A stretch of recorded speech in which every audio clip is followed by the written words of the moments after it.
Olá pessoal, esse é mais um episódio do nosso podcast de negócio. Podcast de negócio que traz informação, fala com empresários, com pessoas que são influentes aí no mercado, que trazem recado, que trazem inspiração. Então fica com a gente que hoje o bate-papo vai ser muito interessante. Estou com dois empresários aqui que vai trazer informação muito bacana. E nós somos o representante dos empreendedores do interior do estado de São Paulo. Quero agradecer Thales Freitas, Rafael Lima, que vai estar aqui comigo. Eles são da área de educação, formados em engenharia os dois, e nós vamos entender um pouco mais o que trouxe essa inspiração para vocês, entender o que fez com que vocês quisessem entrar na área da educação. Sei que tem um viés aí familiar, né, Rafael? Mas a gente vai entender um pouco mais sobre isso. Gente, obrigado pela presença de vocês. Bom dia a todos. Obrigado, William, pelo convite. É um prazer estar aqui no podcast de negócios em Porto Ferreira. Pessoal, bom dia. É um grande prazer estar aqui. Será uma grande conversa. Tenho certeza disso, Rafael. Bom, vamos lá. Quero conhecer um pouquinho, então. Me fala um pouquinho. Já vamos começar contigo. Já está aí no microfone. Conta um pouquinho da sua trajetória, Rafael. Vamos conhecer um pouco de você, um pouco de quem é o Rafael empreendedor também. Então, a vida inteira eu estive em um ambiente empreendedor por conta do meu pai, que é o fundador do Colégio Arquimedes de Pirassununga. Desde muito pequeno eu estudei no colégio do meu pai e sempre o ouvi falar sobre a sua grande paixão pelo empreendedorismo, sobre fazer o máximo de trabalho com qualidade, entregar o melhor possível para todos os clientes e sempre almejar mais, ter cada vez mais impacto. E ele me passou muitos hábitos de estudos. Então ele me passou que eu tinha que dar o meu melhor naquilo que eu escolhesse fazer. Eu podia escolher qualquer caminho, mas eu teria que ter um grande impacto, teria que me esforçar ao máximo.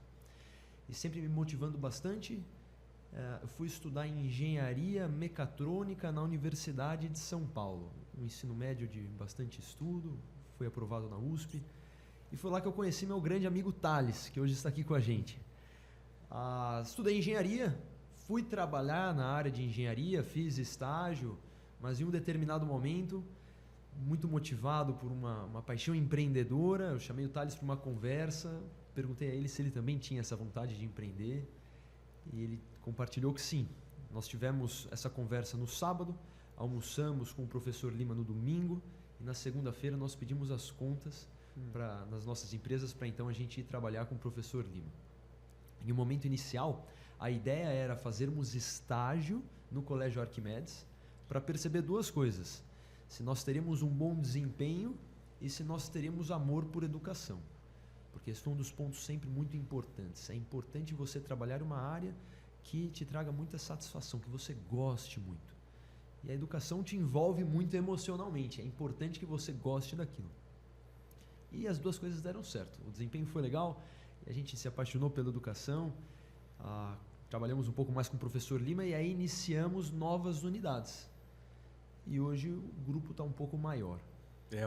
O seu pai veio aqui, né? O Lima veio aqui, a gente bateu um papo e ele fala com muito orgulho disso, de vocês estarem juntos e também fala sobre essa questão de só conseguiu evoluir, crescer, desenvolver, porque pôde contar com mais pessoas que tinham um pensamento muito próximo do que ele sempre almejou.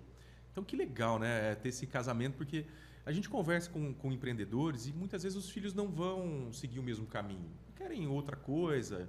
E não necessariamente que também precisa seguir o mesmo caminho. Sim. Mas quando isso casa, quando isso dá certo, é muito prazeroso, né? Você ter gente de casa que você pode confiar, que você pode contar. Eu não sei como é que é isso também, se não dá muito atrito, né? Por ter essa liberdade, essa proximidade. Sim. Não sei como isso funciona. Mas, enfim, imagino que também é muito prazeroso. Né? Não, é super legal. Nós nos sentimos muito privilegiados porque hoje é um pouco de uma mistura do que nós tínhamos na faculdade, né? Trabalhar entre amigos e também em casa, com a família, com meu pai, que atua de maneira muito ativa. Existem, é claro, os desafios, as diferenças de pensamento muitas vezes, e a gente precisa lidar com os atritos da melhor forma possível, sempre buscando o melhor para os alunos e para as famílias. Mas eu acho que isso é uma somatória também, né, Rafael? Tipo assim, se todo mundo pensasse igual, não acrescentaria que sentido tanto, que faria, né? Exato. Que sentido faria, então, né? essa diferença de opiniões e de ideias é o que leva ao crescimento.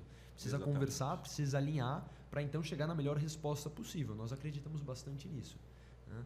O colégio com muito trabalho, foi crescendo. Então, no fim de 2018, nós começamos o Colégio Avicena. Foi o nosso primeiro ensino médio e, no meu caso, curso pré-vestibular. O professor Lima já atuava em curso pré-vestibular. A gente atuou com muita garra e uma atenção personalizada aos alunos. E sempre acreditando que nós deveríamos trazer pessoas incríveis e lhes dar liberdade para atuar, sempre guiadas por uma filosofia muito clara. Então, em nosso primeiro colégio, a estrutura não chamava atenção, era na verdade na zona rural, bastante afastado, não tinha um apelo muito claro. A gente ficava na esperança de alguém passar na frente e falar, vou conhecer. Isso não acontecia de jeito nenhum.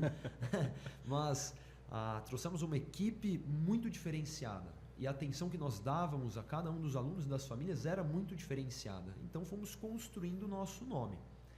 Na educação, as coisas acontecem sempre no longo prazo. Nós acreditávamos muito que, trabalhando com firmeza e com muita qualidade, nós seríamos reconhecidos. O tempo foi passando e isso foi acontecendo. E é prazeroso demais isso, né? Pô, que legal. Ô Thales, eu acho que o Rafael já fez a apresentação aí quase completa, né? De trazer vocês, estudaram juntos, mas eu quero também entender da sua parte, como é que foi esse convite para aceitar isso? O que você pensou naquela hora? Era um desafio? Poderia dar errado? O que passou pela sua cabeça aí? Então, eu vou contextualizar da minha história. Eu sou natural de Tabatinga, uma cidade de 14 mil habitantes. Eu também. Araruna tem 14 mil habitantes, então lá no Paraná. Porto Ferreira já é tipo metrópole. E meu pai, ele é comerciante, mas ele sempre falou que o maior investimento que ele poderia fazer para mim era educação. Então eu cresci com meu pai sempre falando bem de educação. No caso, Tabatinga não tinha uma escola que pudesse fornecer uma excelente educação. E a partir da sexta série, que é o atual 7º ano, comecei a estudar em Itápolis, no Anglo, uma escola que utilizava sistema Anglo. E estudei nessa escola até me formar, no ensino médio. Eu tive bastante influência do meu irmão. Eu me lembro no ano 2000, tinha 5 anos, mas eu me lembro do meu irmão no terceira série do médio. Ele terminou o terceiro e foi aprovado em engenharia mecânica na USP. Olha aí. Direto. E aí eu, criancinha, nem sabia o que era isso. Falei, não, também quero estudar aqui. Eu fui conhecer lá em São Carlos. Olha aí. E aí fiquei com essa inspiração, que eu só fui retomar lá no ensino médio. Então no ensino médio, principalmente terceira série, estudei bastante para conseguir ser aprovado. Meu pai sempre teve esse viés de educação. Sempre acreditou bastante que educação fazia diferença nas vidas. E aí eu escolhi fazer engenharia mecatrônica na USP. E na primeira semana de aula eu conheci o Rafael. Foi no Trote Solidário do CAASO. Trote Solidário é uma ação que tem lá na USP, que os recém-ingressantes pegam um dia e vão numa instituição prestar uma ação. E no caso a gente foi, acho que numa casa de... Não lembro se era... Acho que era como se fosse um asilo. E a gente foi limpar, a gente foi ajudar no que precisava. E aí eu conheci o Rafael, a gente começou a estudar juntos. O Rafael, eu me lembro que era muito preocupado com relação ao que ele ia fazer dentro da universidade. Isso é até uma das coisas que nós passamos para todos os alunos, porque existem estudantes que chegam na universidade com a cabeça de conquistei a aprovação, agora acabou. Isso não pode acontecer, porque na verdade foi dada apenas a primeira etapa. Então na universidade tem várias portas que podem se abrir. No caso eu e o Rafael, a gente fez intercâmbio, inclusive. A gente ficou nos Estados Unidos por cerca de 1 ano. Legal. Então, no nosso 4º ano de universidade, a gente foi para os Estados Unidos, ficamos um tempo lá e retornamos no 5º ano. Mas isso, a gente foi no 4º ano, mas isso a gente constrói desde o 1º ano. Então, a gente passa isso para os alunos até hoje, que quando a gente estava no 2º ano de faculdade, indo atrás de intercâmbio, a regra na época, e permanece até hoje, para acessar o intercâmbio era a nota do Enem. Então veja só, a gente entrou na USP pela FUVEST, que em 2011 não tinha nenhuma relação com o Enem. O Enem nem era utilizado para nota, nem era utilizado para ingresso na USP, coisa que hoje já acontece. Mas a gente levou o Enem a sério, fez o Enem com afinco. E quando chegou lá na USP, para ir para o intercâmbio, o critério assim que falava, claro, tinha que ter boas notas na faculdade, não podia ter mais que 2 DPs, Mas assim, para onde você quer ir vai ser determinado pela sua nota do Enem, além de cumprir os critérios mínimos. Então, se a gente tivesse feito o Enem só por fazer, a gente não poderia não ter conseguido fazer o intercâmbio. Então, voltando, o Rafael sempre foi uma das pessoas na universidade que prezava por fazer uma universidade de uma maneira que vai abrir bastante portas para o estudante. Então, a gente fez intercâmbio, o Rafael fez iniciação científica, a gente participou de projetos extracurriculares. E aí, depois, a gente foi fazer estágio, começamos a trabalhar, depois de formados. E aí, aconteceu o que ele mencionou. No final de semana, a gente se reuniu, eu trabalhava numa multinacional que faz eletrodoméstico, o Rafael trabalhava também numa multinacional que mexe com diversas áreas, desde de gás, posto de gasolina. E aí nós conversamos com a ideia de, poxa, é legal, eu até, para falar, gostava bastante de ser engenheiro, mas assim, olhando no longo prazo, a gente até falou, não é isso que eu me planejo ser daqui 10 anos. Daqui 10 anos eu me vejo diferente. Então, se for para correr um risco, é melhor correr um risco agora com 21, 22, do que deixar para os 30 já com um bom salário, com uma vida mais estruturada, falar, não, agora eu vou empreender. Então, essa foi a cabeça, na verdade, bastante motivadora para que aos 21 a gente pedisse a conta, logo depois dessa conversa, e começasse a ter experiência com o professor Lima, que agradeço muito. Nos recebeu, eu lembro até hoje, um dia a gente estava andando de carro, ele falando como que tinha que ser a cabeça de um gestor, que tinha que pensar, olha, você tem que pensar em todos os problemas que podem vir a acontecer. Se antecipar. Se antecipar. Lembro até hoje ali no Colégio Santos Dumont, você tem que imaginar onde a criança pode cair, você tem que se planejar para não deixá-la cair. Sempre teve uma preocupação muito grande com os alunos, tem até hoje. Isso ele me passou no primeiro dia. A gente estava trabalhando juntos. E educação, como mencionei, meu pai sempre falou para mim que era algo que transformava vidas e que era o maior investimento que ele poderia ter. Então eu já cresci com a cabeça de que era importante, e começamos a trabalhar no setor de educação, é bastante prazeroso. Tem os desafios, dentre eles o Rafael mencionou, que é uma área que, diferente como você falou anteriormente, é uma empresa de crédito, uma empresa financeira que tem um retorno mais rápido.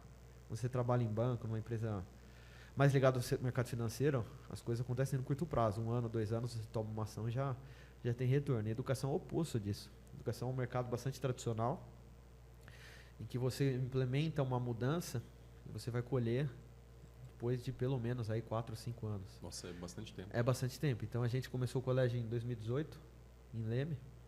A gente foi crescendo, mas assim, depois de 1 ano as pessoas já falavam bem, já falavam, eles trabalham super sério, a educação é de qualidade.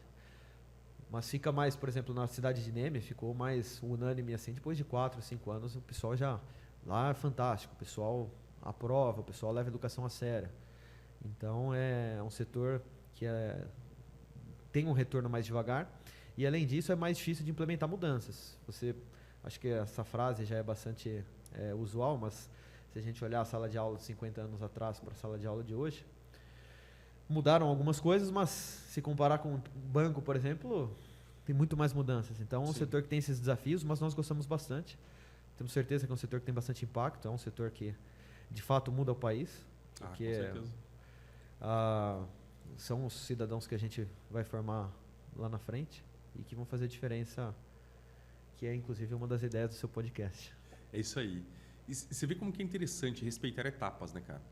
É o que você disse. Eu preciso respeitar as etapas. O que é respeitar a etapa? O Enem não faz sentido, mas eu preciso fazer bem feito, né?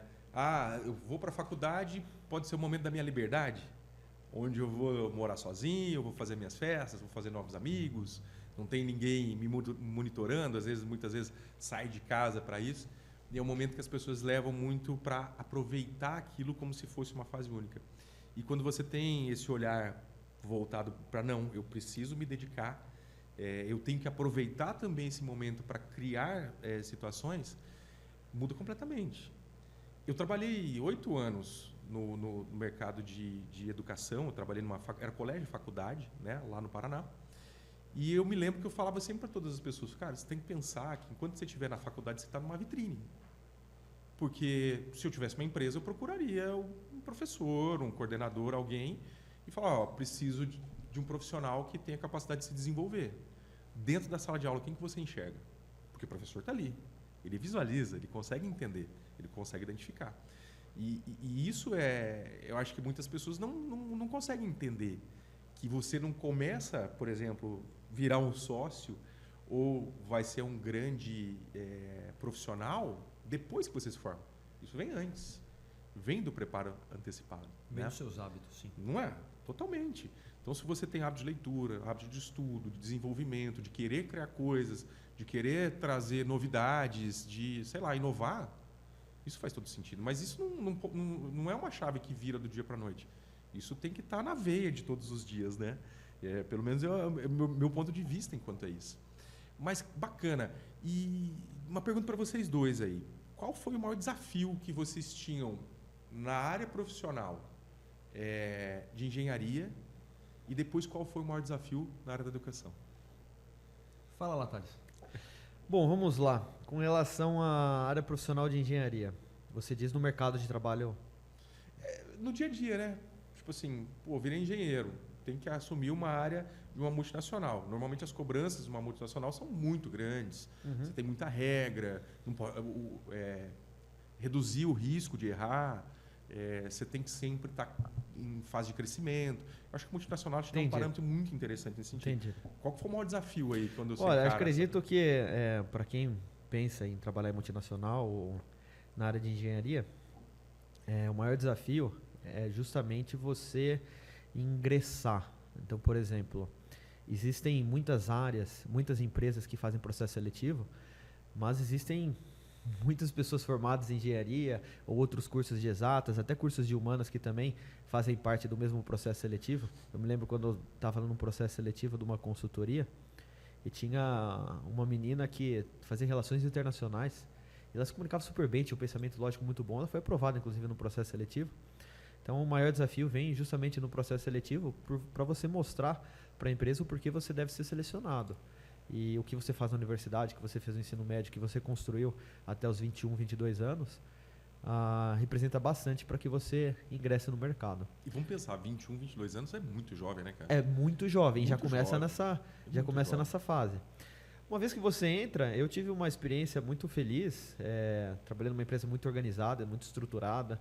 Cheguei no meu primeiro dia, já tinha um notebook, eu me lembro eles apresentaram minha mesa, com um telefone, um baita computador. Sensação legal, né? Sensação super legal, uma empresa que valoriza bastante os seus colaboradores, então foi assim, aprendi bastante, inclusive, para a gente fazer isso no colégio, né? replicar. E acredito que o maior desafio uma vez ingressado no mercado, é você fazer a diferença, você contribuir para a empresa. Eu, no caso, reforço, fui muito feliz, estava desempenhando super bem, só que eu não me via... Meu chefe era uma pessoa super legal e competente, mas eu não me via no lugar dele em 10 anos, entendeu? E acredito que o maior desafio para quem vai entrar é justamente poder fazer diferença para a empresa, porque afinal a empresa está investindo em você, te dando uma mesa, te dando um computador, você tem que dar um retorno em troca. Por que eles estão investindo em mim? Independente da área, seja na parte de engenharia ou outro mercado, numa empresa grande assim que faz um investimento legal, você tem que dar um retorno. Então esse é o maior desafio. Eu lembro que na época eu estava lendo o livro Sonho Grande. E é esse livro do Jorge Paulo Lema, da biografia, e também das outras pessoas dele. Eles falavam bastante que qualquer negócio eles não se fazem sozinhos, eles se fazem com pessoas. E eu ficava com esse livro na cabeça na hora durante o trabalho. Não, se eu fosse o Sicupira, o que ele faria? Eu sempre pensei isso. Porque às vezes eu tinha uma coisa para fazer, aí você chegava lá, não era bem assim, não era exatamente como descrito. Aí você podia, vou recuar porque não está exatamente como descrito, ou vou tentar achar uma solução aqui que resolve o problema. O que o Sicupira faria? Eu ficava sempre... Vou tentar mais. Então era sempre no sentido de... Aquilo que trazia inspiração de entregar. Para poder ter as tomadas de decisões. Para tomar as decisões e para resolver seja qual tipo de problema, seja qual for o problema. Então acredito que o maior desafio é esse para qualquer ingressante, seja multinacional, uma empresa menor, sim, mas é de fato ter o retorno daquilo que está sendo investido. Com certeza. E depois? Depois depois é todo dia. Não, depois é todo dia. Claro que desafio.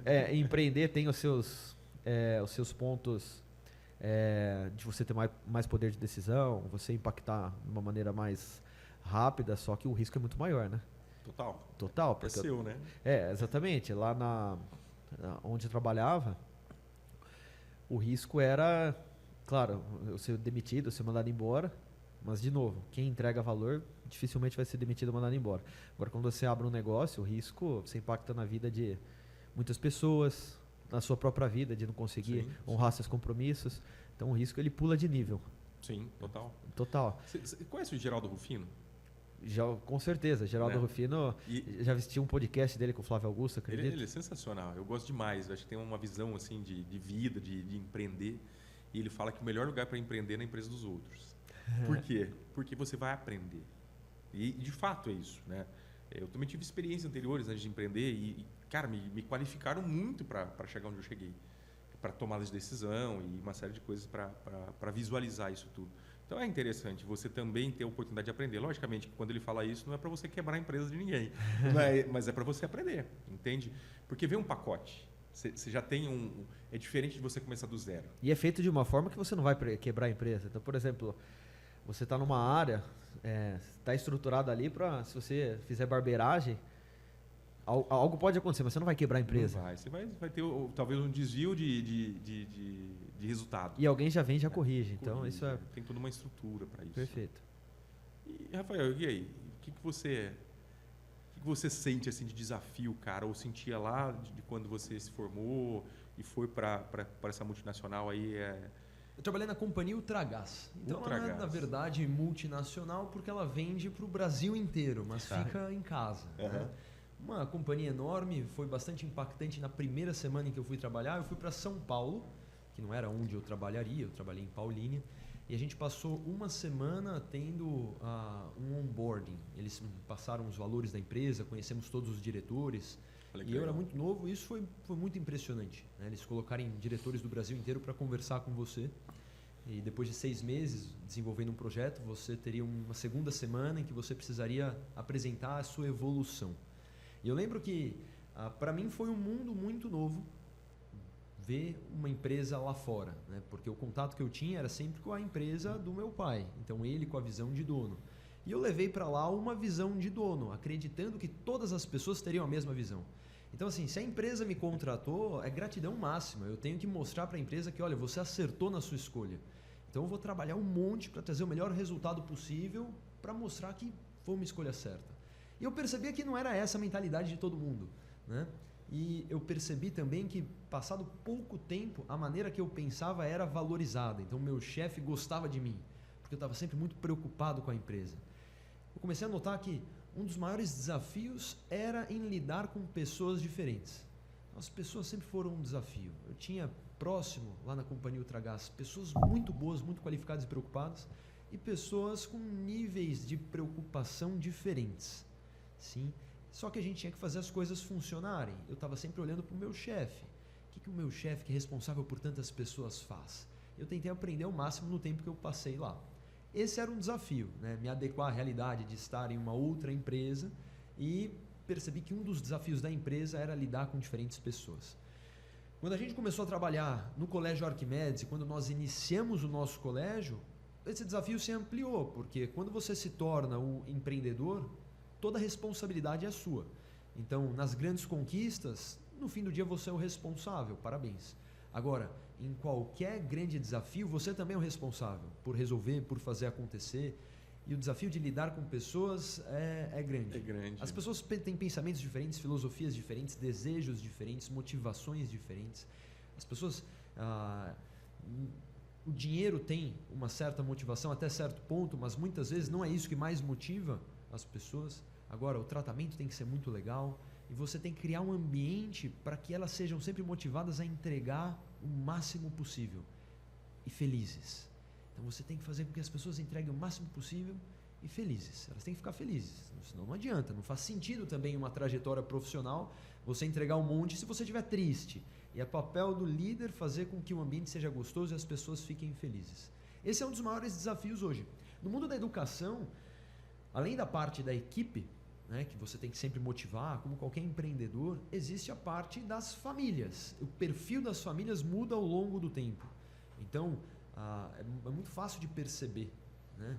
Quando nós conversamos com os pais de alunos, os pais deles tinham um tratamento com o colégio.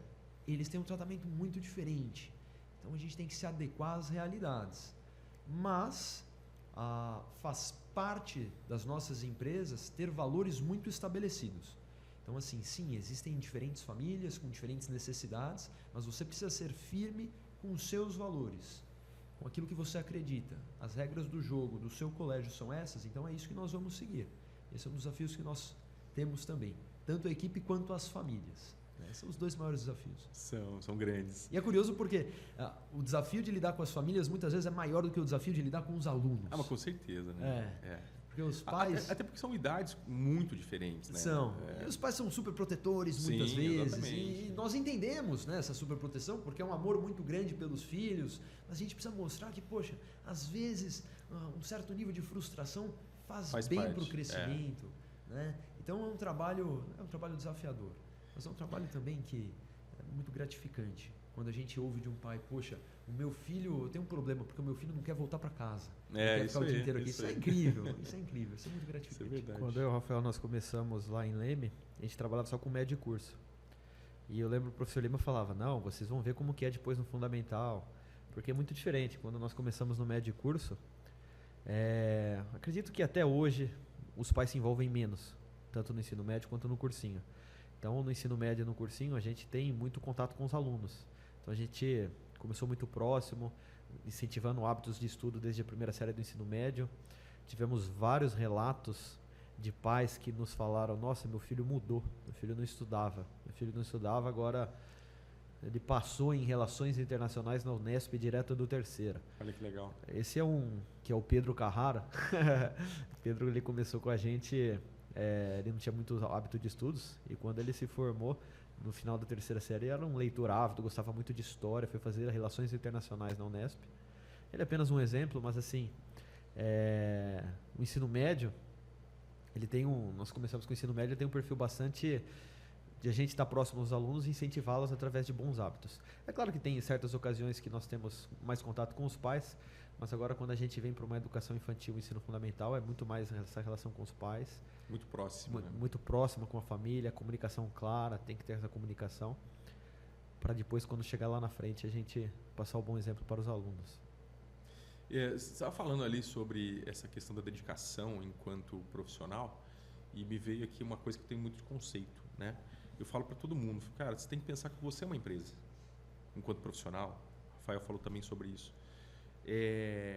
Porque quando você pensa como uma empresa, por exemplo, como uma empresa pode faturar mais? Ela precisa investir, ela precisa trazer novidade, ela precisa entregar mais do que ela já entrega, porque se ela continuar fazendo mais do mesmo, a tendência é ela ser engolida por uma outra empresa que possa entregar mais, ou ficar estagnada sem crescimento. Então, quando a pessoa ela para pensar, fala, poxa vida, mas se eu trabalhasse como uma empresa, onde eu faço entregas maiores, onde eu agrego mais, onde eu trago novidade, onde eu trago... Será que eu não posso ter um salário maior? Aí, igual você falou, muitas pessoas têm pensamentos e conceitos totalmente diferentes dentro das empresas. E, de fato, isso acontece. Eu quero só receber o meu e está tudo certo. Ou eu acho que eu estou sendo explorado. Ou... Tem vários conceitos que acontecem. E quando a pessoa tem uma cabeça que pensa diferente, vai se destacar. Porque quem é contratado para as empresas? Pessoas que resolvem problema. Não é isso? Sim. Não são essas pessoas que vocês contratam lá? Pessoas que resolvem algum tipo de problema. Por exemplo, eu tenho um problema que é ensinar a educação infantil.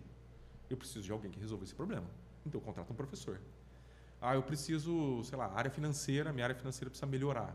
Então, eu tenho um problema. Ou eu estou sem um assistente, um auxiliar, ou, sei lá, um diretor, um gerente. Alguém vai resolver esse problema.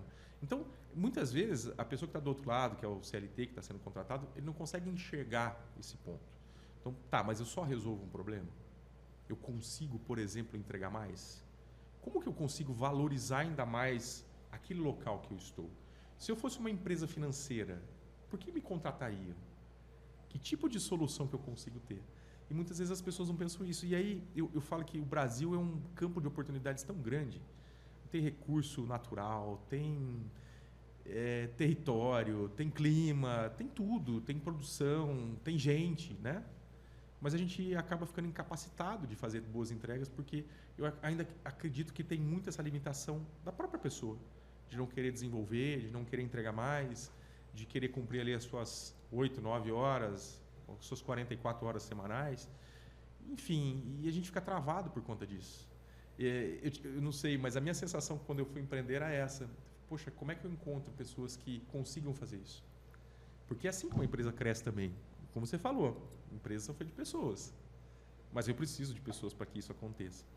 E eu vejo que a educação, igual vocês disseram, pô, a gente mudou essa mentalidade de pessoas que estudam, que vão ler, que não tinha hábito nenhum e que se comprometem com isso. E é realmente uma idade que tem a formação ali, quando você está na adolescência, indo para a juventude, que daqui a pouco vai entrar na faculdade, enfim, todo esse tipo de coisa. Pô, criar esse hábito é muito legal. Isso aí é transformador, cara. É um trabalho magnífico fazer isso aí. Não, nós tentamos mostrar para os alunos que a vida é um jogo de probabilidades, sim. Então não existe um caminho que vai te trazer a certeza do sucesso. Mas você deve tentar trabalhar para aumentar suas chances de sucesso. E tem que dar o seu melhor, tem que tentar acrescentar valor, como se você realmente fosse uma empresa em construção. Então, cada um de nós é uma própria marca, é uma própria empresa, e a gente precisa agregar cada vez mais valor para ter o crescimento. A gente busca mostrar isso para os alunos em todos os sentidos. Você precisa entregar o seu melhor, porque isso vai te abrir portas, isso aumenta suas chances de sucesso. Seja lá entrando na universidade, seja entrando no mercado de trabalho. Tem que buscar sempre fazer o seu melhor de verdade, mesmo quando não tem ninguém olhando. Isso aí. E muitas vezes a filosofia das pessoas não é essa. As pessoas buscam atalhos, elas buscam ganhar aquilo que elas não merecem ganhar, mas cada um tem a vista da montanha que escalar. Nós acreditamos nisso. Então a gente tem que mostrar que, poxa, você tem que coletar várias ferramentas para conseguir escalar o máximo possível. E uma delas é essa mentalidade, entregar o melhor, sempre.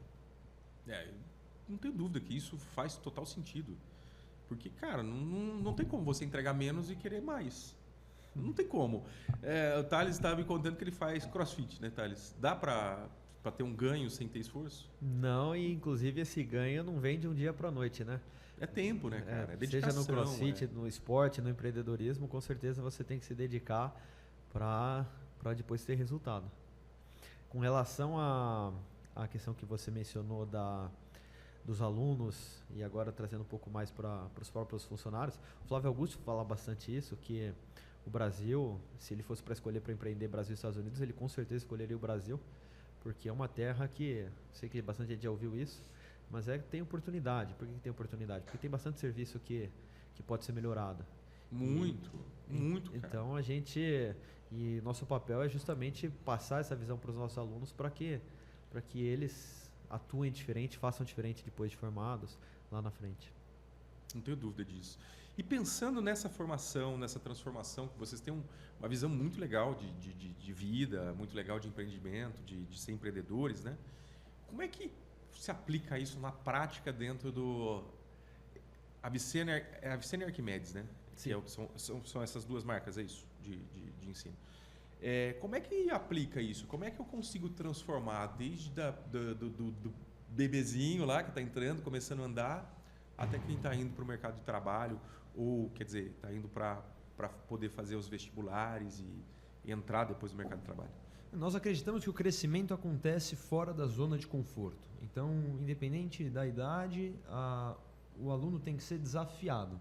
É claro que você não pode, tem que colocar o desafio ideal, que esteja próximo da zona de conforto de cada aluno, não muito distante, porque senão fica muito desmotivador, né? Em um primeiro momento, os conhecimentos básicos devem ser muito sólidos e a formação de valores. E vai passando o tempo, o aluno vai se desenvolvendo, a gente vai aumentando o nível de desafio acadêmico e de outras habilidades, como, por exemplo, a gente trabalha a oratória, os alunos precisam aprender a falar em público, a gente trabalha bastante o esporte e isso naturalmente traz o respeito ao adversário, seja na vitória, seja na derrota, e também aprende a lidar com a frustração, o que é algo muito importante e muito relevante. Nós precisamos ter controle sobre os nossos sentimentos e ter a resiliência. Então, resumindo, a ideia é sempre desafiar, mas a natureza do desafio muda com o passar dos anos. Quando chega no ensino médio é um desafio bastante acadêmico e realmente olhando o mundo lá fora. Então a gente fala que nós temos que colocar desafios que sejam realmente grandes, mas preparando o aluno para aquilo que ele vai enfrentar quando ele não estiver mais em um ambiente controlado. O nosso colégio é conhecido por ser bastante desafiador. E nós acreditamos muito nisso. Os alunos sabem disso. É mais difícil mesmo, mas isso traz grandes frutos. E além disso, esse é um método. E aí você fala, e o que vocês fazem na prática?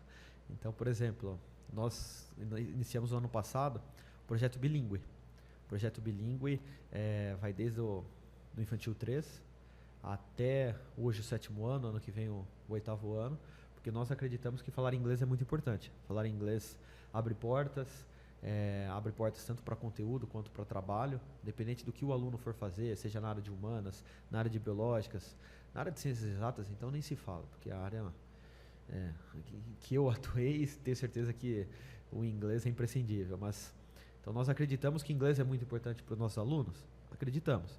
Então o ensino de inglês deve ser muito valorizado. Então a gente trouxe o projeto bilíngue ano passado, em parceria com a Systemic, que é a empresa que fez o primeiro projeto bilíngue no Brasil. E o projeto constitui aulas de inglês todos os dias, do infantil 3 até hoje fundamental 2. E por que nós fazemos isso? Porque nós consideramos que inglês é importante. Rafa falou também da oratória. Então a gente considera que todo aluno do Avicena, aluno do Arquimedes, deve se formar sabendo se expressar. Sabendo se expressar, ou seja, li algo, aprendi um conteúdo numa conversa, tenho que saber passar isso para frente. Então a gente coloca isso na prática, no Avited, que é um projeto que eles têm, no qual eles vão escolher determinado assunto e vão depois montar uma apresentação. Rafa faz palestra para os alunos ensinando a como montar uma apresentação. Dá até exemplo de um excelente comunicador que foi o Steve Jobs na apresentação dos produtos. Então o Rafa concretiza elementos essenciais do que é uma boa apresentação, elementos essenciais do que é uma comunicação para expressar um conteúdo. Então isso é como a gente coloca na prática a questão da oratória. Valorizamos o esporte. Então ano passado nós criamos a Atlética A, desde o Fundamental 2 até o ensino médio, que é a Atlética A. Os alunos que gostam de esporte, são bons, não queiram se desenvolver, mesmo não tendo aptidão ainda, vão à tarde no colégio, podem participar de treinamentos. Então tem treino de futsal, treino de vôlei, treino de handball, basquete, tem também as cheerleaders. E por que isso? Porque nós acreditamos que esporte é importante. No esporte os alunos têm diversas lições, como o Rafa falou, eles aprendem a perder, aprendem a trabalhar no coletivo, aprendem a ter responsabilidade, aprendem a lidar com pressão também. Nós fazemos eventos interunidades, participamos do Interângulo. Então, o ano passado eles foram para Itatiba jogar o Interângulo, ano retrasado eles foram para Campinas, na PUC, participar do Interângulo, jogaram sobre torcida. Então, puxa vida, um aluno do Fundamental 2 no ensino médio, tiveram bastante lições de como lidar com a pressão, como fazer uma participação com alto desempenho na frente de várias pessoas. Então, é algo que eles aprendem já a partir de 13, 14 anos. E nós achamos que isso é importante, então a gente tem que investir nisso. Então, na prática, o método é o que o Rafa falou, e na prática a gente vai vendo o que nós acreditamos e colocando isso dentro do ambiente escolar. Esses tempos atrás eu fiz um bate-papo aqui com o Júlio Fabiano da One Financial. Ele trabalha na parte na área financeira, né? E tem uma parte de educação financeira, investimentos, uma série de coisas.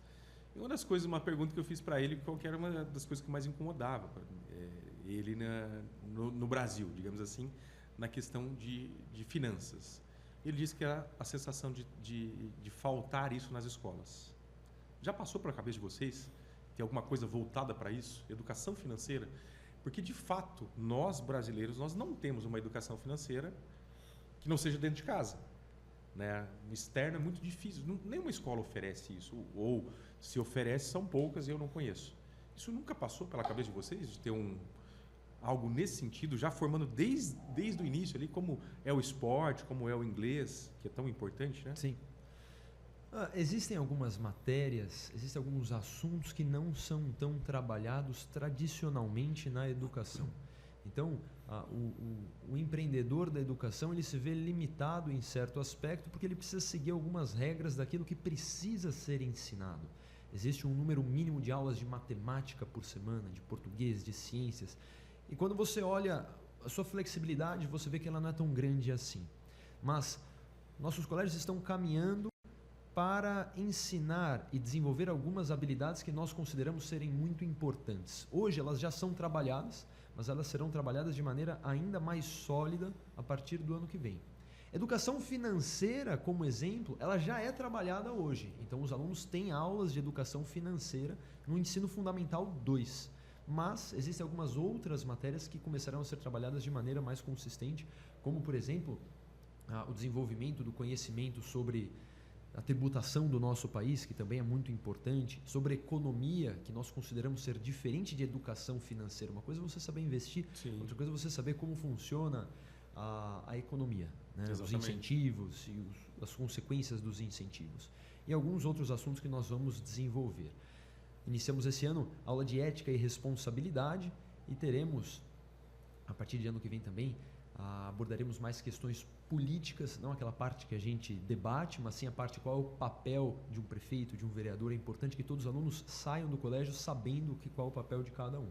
Isso é algo que a gente está desenvolvendo. Então, quer dizer, o colégio, hoje, ele desenvolve habilidades acadêmicas muito sólidas e ele está cada vez mais desenvolvendo outras habilidades que nós julgamos ser muito importantes.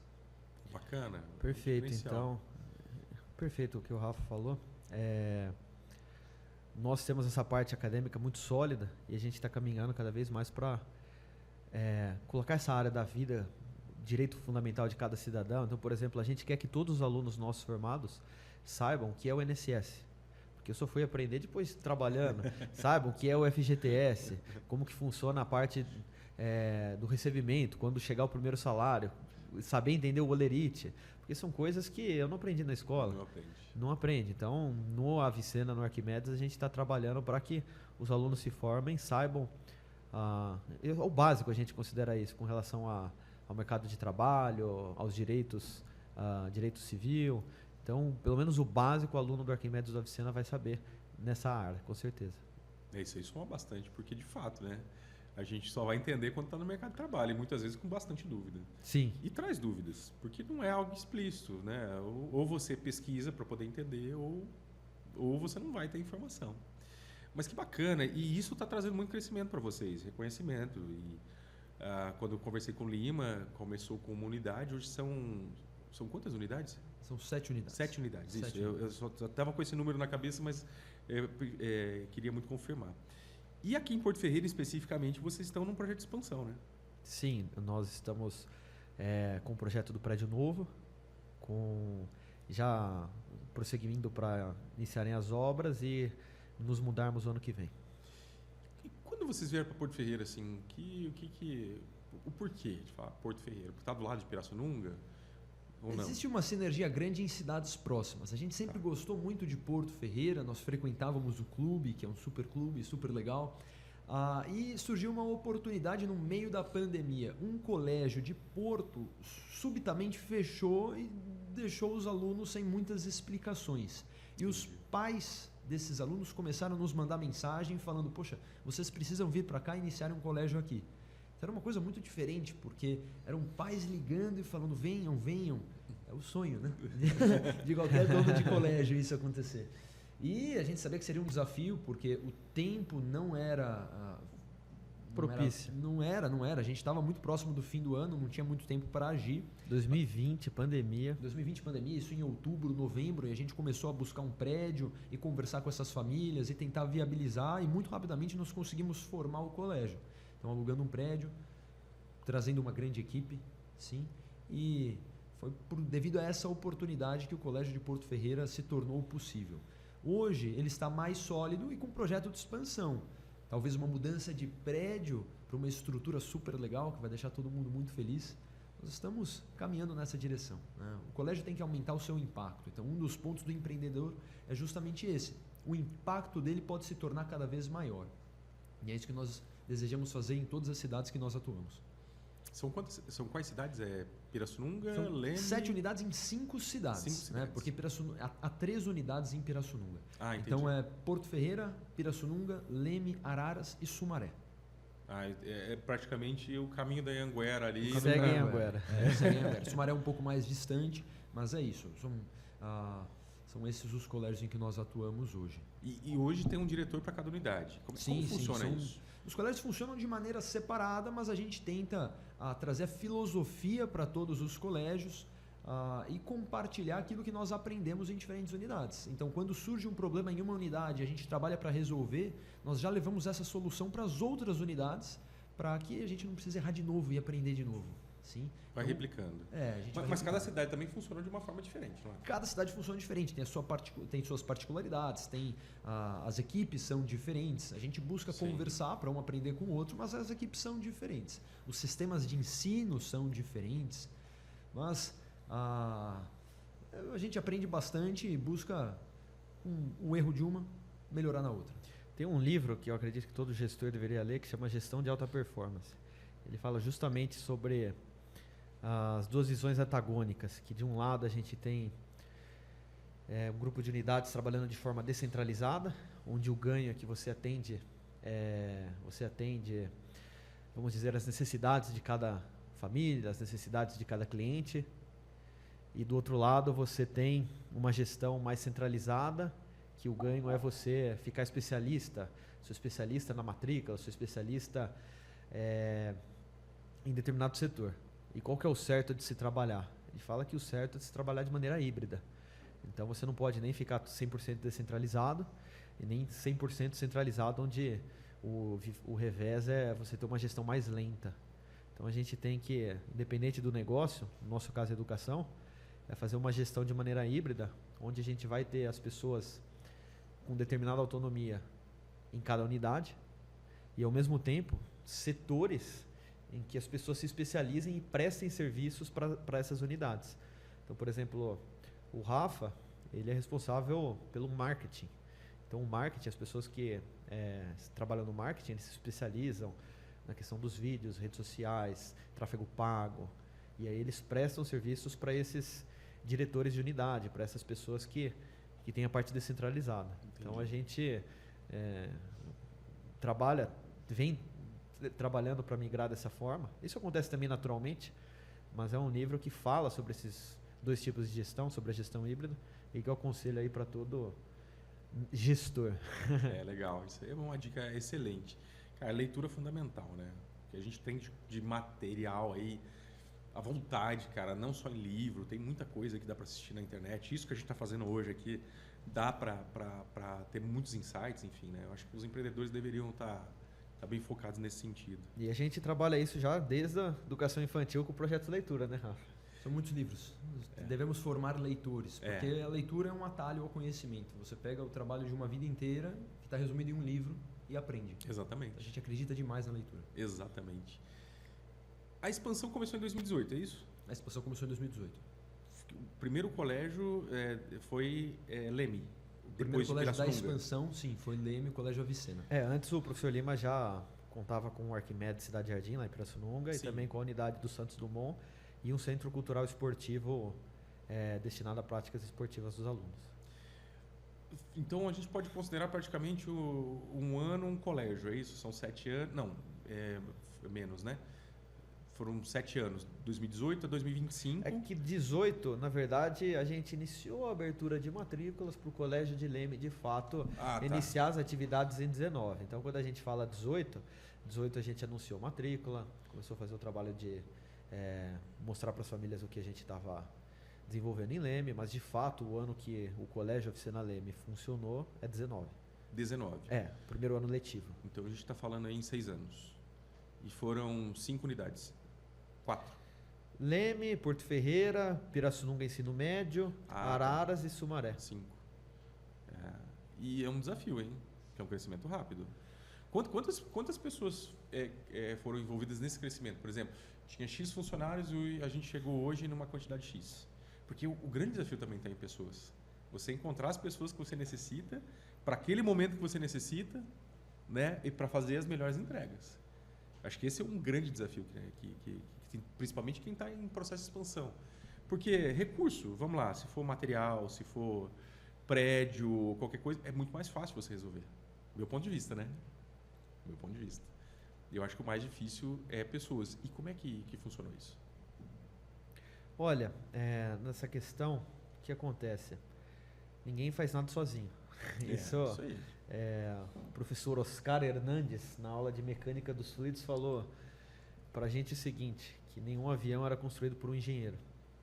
E, na verdade, na construção do avião, você conta com uma equipe de diversos engenheiros, cada um responsável por diversas áreas. Então, nem a própria área da asa é um engenheiro só. Vários engenheiros responsáveis pela asa. Então, com relação ao colégio e essa questão da expansão, a gente sempre teve pessoas muito competentes e confiáveis, desde uma direção em Leme, que foi essencial para a gente inaugurar o Colégio Oficina Leme, que contou muito com a participação do professor Lima, com experiência e trajetória por trás, direção pedagógica de Leme já conhecida, e a gente veio com um papel bastante trabalho e inovação. Em todas as unidades a gente buscou fazer a combinação desses fatores. Além disso, Araras, Sumaré, as novas unidades, a gente sempre trouxe mais um para somar. Então, por exemplo, o Lucas Lodi, ele veio em 2021 para ser gestor da Oficina Pirassununga e ele estudou no ensino fundamental com o Rafael desde o início. Morou com a gente na universidade, ele fez produção na UFSCar também, estudou engenharia. Trabalhava num grande grupo em São Paulo e aí ele veio em 2021 para fazer essa parte da educação com a gente.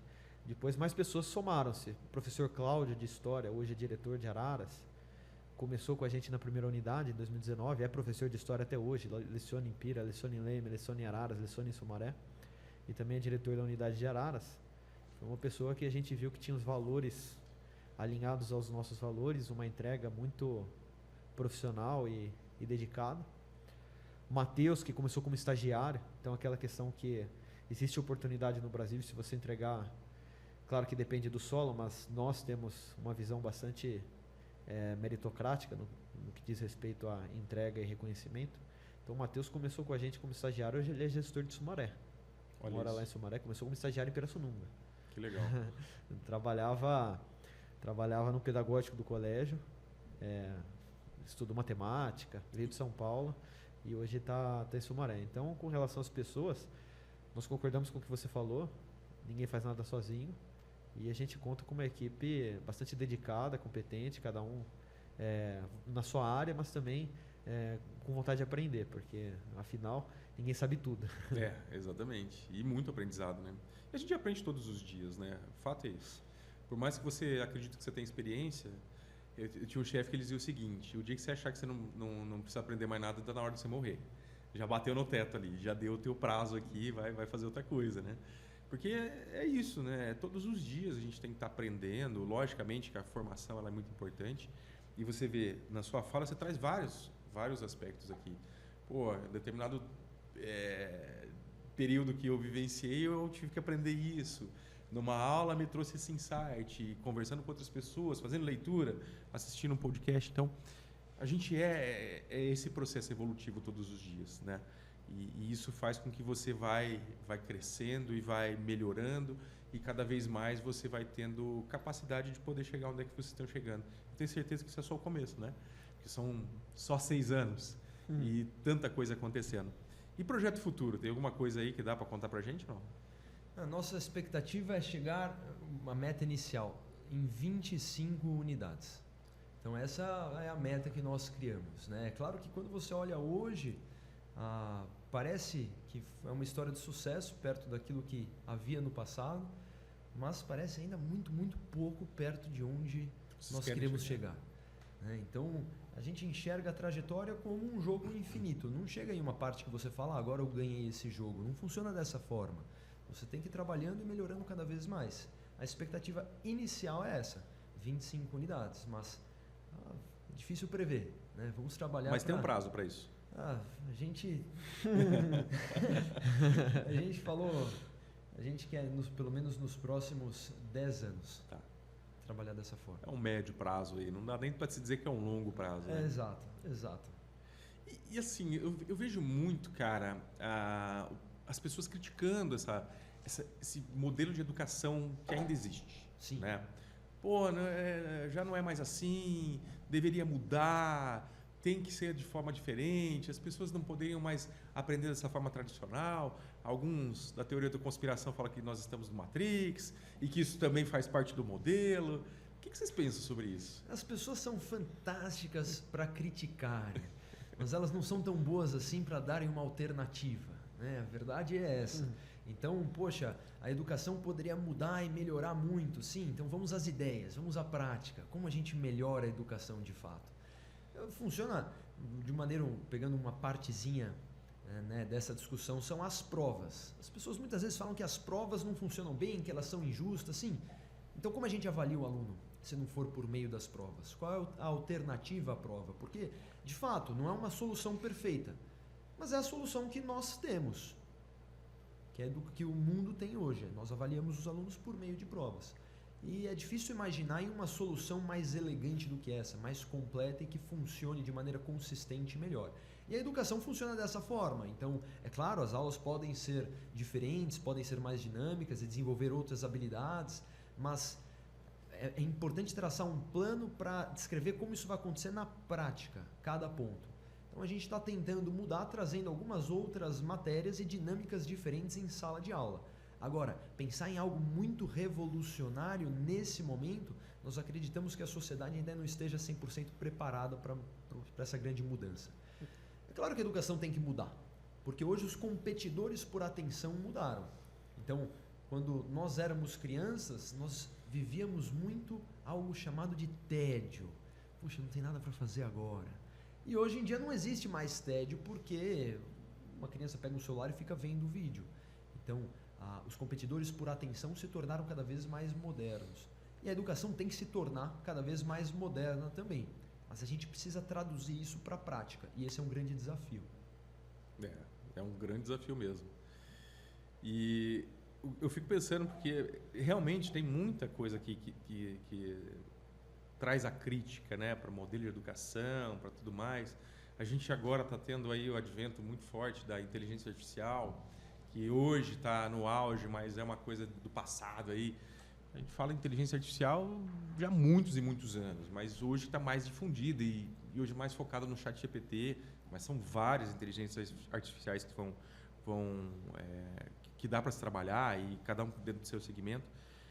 E nesse modelo, pensando nessa evolução rápida que a gente está tendo, de modelo de pensamento, modelo de educação, modelo de tudo, como é que vocês também estão enxergando isso ou estão se preparando para lidar com essa situação? Porque já é real, né? Hoje, por exemplo, o aluno ele pode estudar pela inteligência artificial, né, de forma mais fácil, mais prática.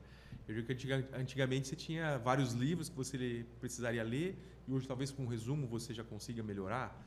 Mas isso também vai diminuindo o hábito da leitura, isso também vai encurtando.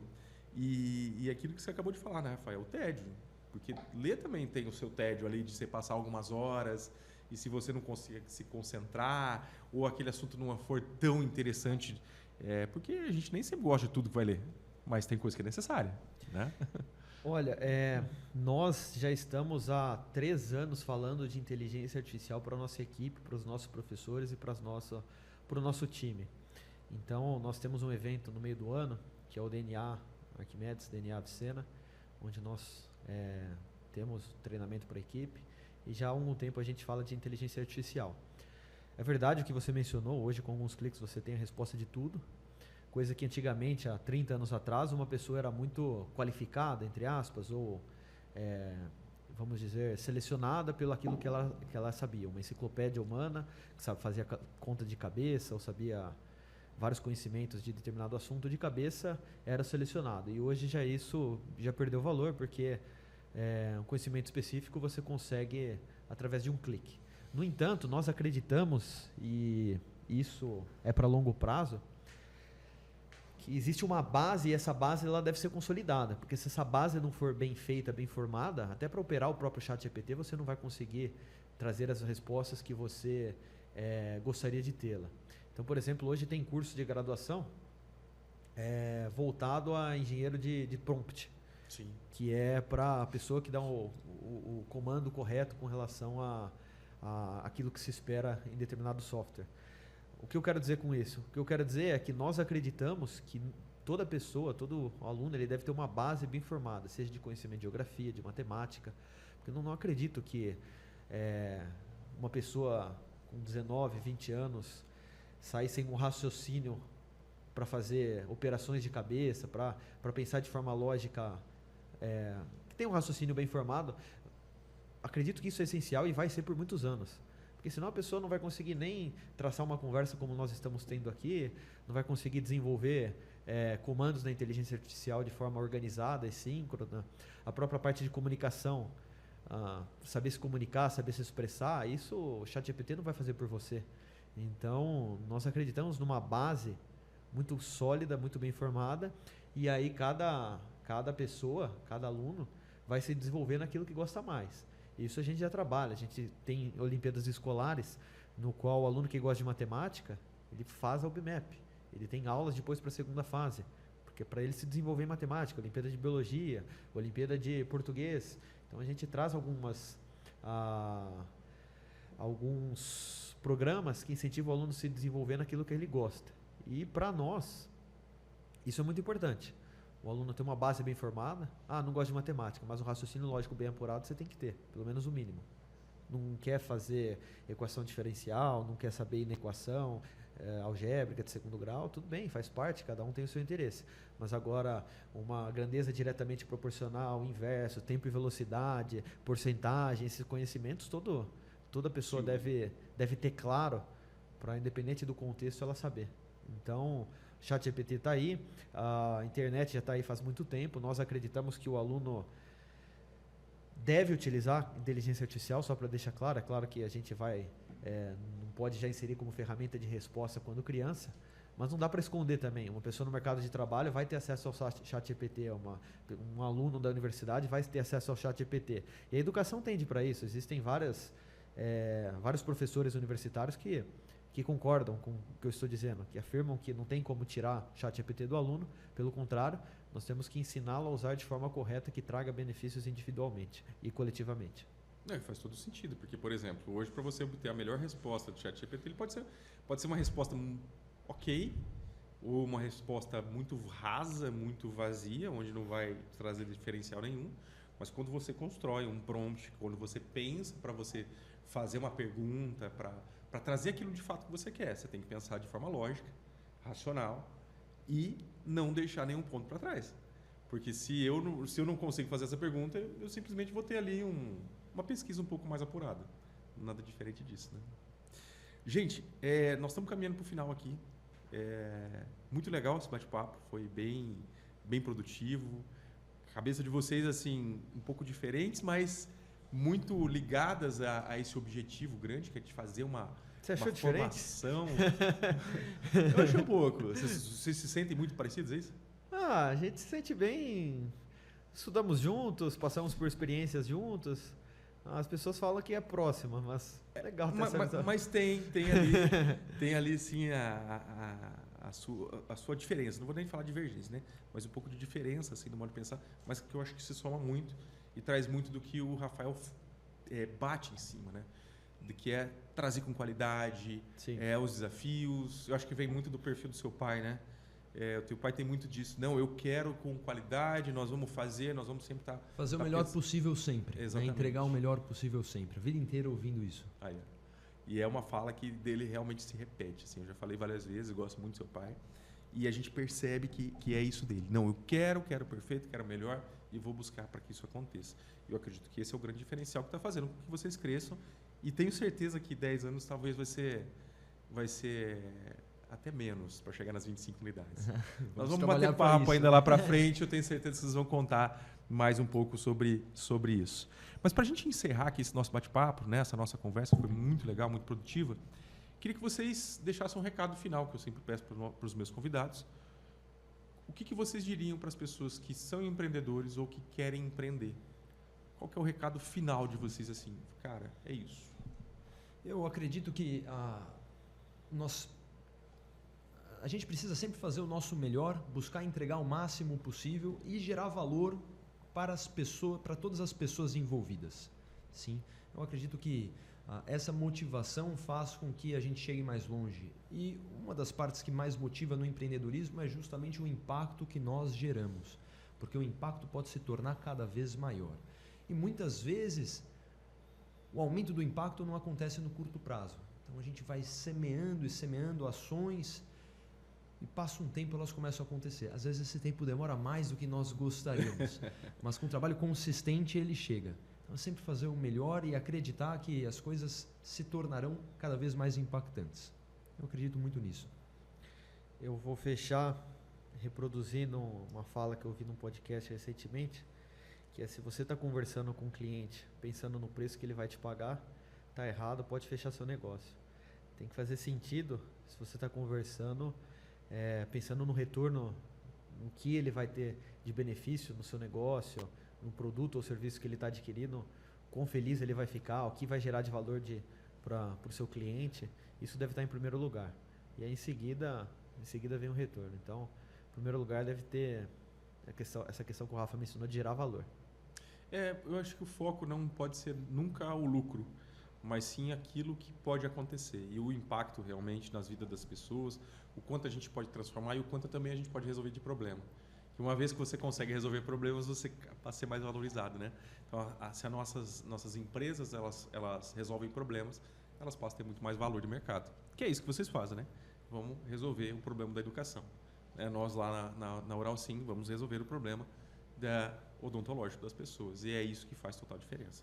E, logicamente, que resolver, mas resolver com qualidade. Porque tem muita gente aí que também não está se preocupando com isso, quando o foco está 100% no quanto de lucro que eu vou ter. E nem sempre a gente vai ter lucro, né? Em muitas operações você leva prejuízo. Sim. E faz parte do processo. Faz parte do processo. Do crescimento. E não é a hora de você baixar a cabeça e falar, poxa vida, deu errado. É hora de corrigir os ponteiros e seguir em frente. Perfeito. Gente, quero agradecer muito a participação de vocês. Bate-papo muito legal mesmo. Muito produtivo. Muito bacana. Tenho certeza que trouxe bastante insight aqui para quem está nos assistindo.